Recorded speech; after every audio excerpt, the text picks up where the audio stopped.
for being here with us to celebrate 4 years of Tewksbury's designation as a tree city. And many thanks to Diane and to Nicole for working with our Tree City group and offering up this beautiful landscape to be planting native trees. As you know, we have some native trees in the back near the concert area, and now we have this beautiful red oak being planted out here on the front lawn. Thanks to the crew from the DPW, we're actually going out to Western Nurseries, give them a little hug, and retrieving the tree, coming here and planting it in time for us to have this dedication. And a big thank you to the Friends of the Library for sponsoring an evergreen tree giveaway. So I see that you have your tree, but if you haven't gotten your tree yet, they're inside. And I also want to say a thank you to the people who can't be here, who aren't able to be here today, who really helped us spearhead this initiative to get Tewksbury recognized as a tree city, and to continue that, this journey that we're going to be on. The Arbor Day Foundation was founded in 1972. 4 years later, Tree City USA, a branch of the foundation, was established to recognize the efforts of towns across America to preserve our precious tree resources. This year, they celebrate their 50th anniversary. Tewksbury is proud to be a part of this endeavor. In this country, we've been celebrating Arbor Day for 154 years. The Tewksbury Garden Club has supported the importance of Arbor Day to the town of Tewksbury for more than 40 years, primarily through school programs. And we'll be doing that again on May 1st with the 3rd graders at the Central School. There are 3,587 tree cities in the United States, an impressive increase from 3 years ago when there were just 42 tree cities that spread over 16 states. Tree cities are now found in every single state across America. We have here in Massachusetts 351 cities and towns. 80 of them have the designation of being a tree city. Wellesley has been a tree city the longest, with an impressive 43 years of protecting trees. Worcester and Springfield follow in a close second. Both of those have been celebrating a tree city status for 40 years. Here in Tewksbury, we are continuing our journey. We're new to the journey, but we're going to continue on protecting trees and recognizing their importance in the environment.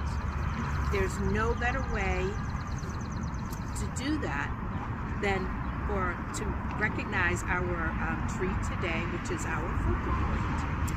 Oaks are native trees, so this is a red oak right here, and they are often overlooked because they're ubiquitous. As you had said, we've got them all over town, so people oftentimes don't see the importance of the trees that are here around us. Sometimes people bemoan one of their characteristics called marcescence, which is when they retain their leaves on the bottom branches throughout the winter, and they don't drop them until the springtime, and people are like, oh, now I gotta clean up the leaves. Well, it's important to not clean the leaves, but that's a discussion for another time. But leaf litter is really important because it helps the surrounding soil to better absorb rainfall. So that's going to help a lot of the trees and surrounding growth in the springtime. An oak forest can capture more than 54,000 gallons of water per acre during just one single 2-inch rainfall. This helps prevent runoff, which helps to prevent flooding. So it's a very important strategy for the landscape. What many people might not realize is that the oak tree is the single most important tree to all types of wildlife. It's a keystone species. It's a species that is vitally important to the environment. Native oaks are the most valuable tree for wildlife in 84% of the counties in the United which they occur. Oak trees support 534 species of caterpillars. 245 of those species are moths.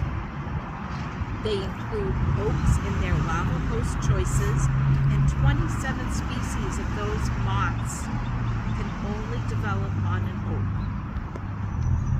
Take oak trees out of the food web, and you will likely collapse that food web. Birds rely on the caterpillars that live on oak trees to feed their young. Acorns are eaten by mammals and trees and birds alike. Each blue jay that flies away with an acorn, and you've all seen that happen, they end up planting that somewhere, thinking that they're going to come back, but over their lifetime, they're planting well over 3,000 oak trees in our environment. Not only do oak trees provide food, they also provide shelter to many birds and mammals, especially when the tree matures and provides hollows for nesting. So you will find squirrels, you'll find raccoons, you can even find bears nesting in those hollows. Owls will use them in order to create nests. So that is very important to help our wildlife find shelter. And oak trees actually help us humans. An oak can clear the air of 55 pounds of carbon per year in its lifetime. As Doug Tallamy, a well-known naturalist and environmentalist, tells us, a yard without oaks is a yard needing only a fraction of its life support potential. And today, we are very happy to say that the library is doing its part to support creatures of all kinds by planting this beautiful red oak. So thank you again to Diane and the library for providing the space to plant this oak.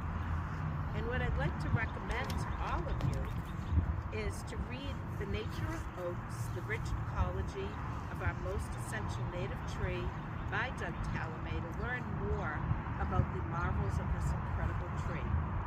So thank you all for being here. Good job. Thank you, Susan. Glasses to read. I'm happy you've joined us for our third year planting trees and other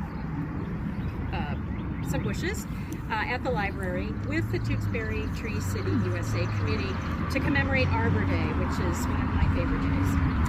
A tiny bit of history, very tiny, I promise.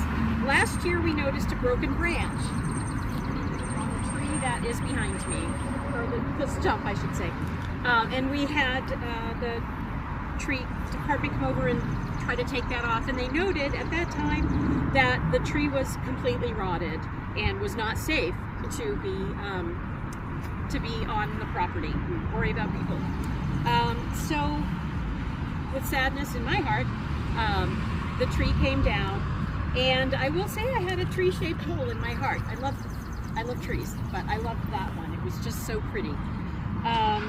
So this year we gather on the front lawn instead of the back lawn to plant, or commemorate, I keep saying planting, commemorate this new location and a red oak, which I didn't know the difference between a red and a white. Now I do. Thank you, Susan. And the Tree City USA Committee. So, I'm not even going to talk about their wonderful habitat that they provide, because Susan did. But what I am going to say is we couldn't do any of this, including working with the Tree City Committee, without the support and assistance of some other departments, including the Department of Public Works, the Forestry Division, the State Aid to Public Library Program for funding so we can buy this tree, and our Assistant Director, Nicole, who makes everything better, and I'm glad she's here.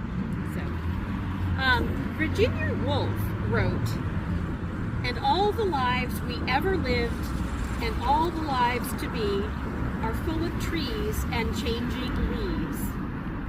We welcome to the library our organic garden, pollinator pathways, a northern red oak tree.